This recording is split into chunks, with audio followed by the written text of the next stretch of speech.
আসসালামু আলাইকুম ওয়া রাহমাতুল্লাহ। রাস্তার ধারে, পুকুর পাড়ে, অবহেলায়, অনাদরে, গাছগাছালি বা ঝোপঝাড়ে বেড়ে ওঠা ফলটি আপনার কঠিন রোগটা সহজেই সারাতে পারে। আমার হাতে যে ফলটি দেখতেছেন তার নাম হলো গোচ্চা আলু বা গাছ আলু বা গোচ্চা গোড়া। আপনার আঞ্চলিক ভাষাটা কী নামে ডাকে কমেন্ট করতে ভুলবেন না। তবে এটার কাজ হলো কুষ্ঠ পরিষ্কারক, গনোরিয়া, টিউমার, অশ্ব, ফুরা, আঁচিল এবং নারীদের ওভারির যাবতীয় সমস্যা এবং পুরুষের অন্ডকোষের যাবতীয় সমস্যার উপরে কাজ করে। সেটা টিউমার হোক, সিস্ট হোক, যাই হোক, বিশেষ কাজ করে।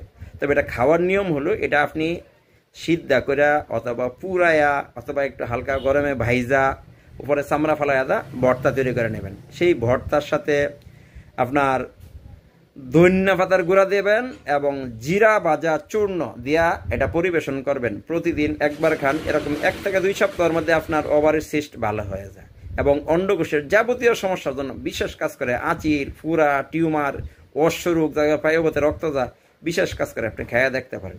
এরকম আরও ভিডিও পেতে আমার চ্যানেলটি সাবস্ক্রাইব করে রাখতে পারেন, আমার ফেসবুকে ফলো দিয়ে রাখতে পারেন এবং এই ভিডিওটা শেয়ার করে অশ্বরোগী, ফুরা, টিউমারের রোগীদের কল্যাণে একটু অবদান রেখে সদকায়ে জারিয়ার অংশ নিতে পারেন।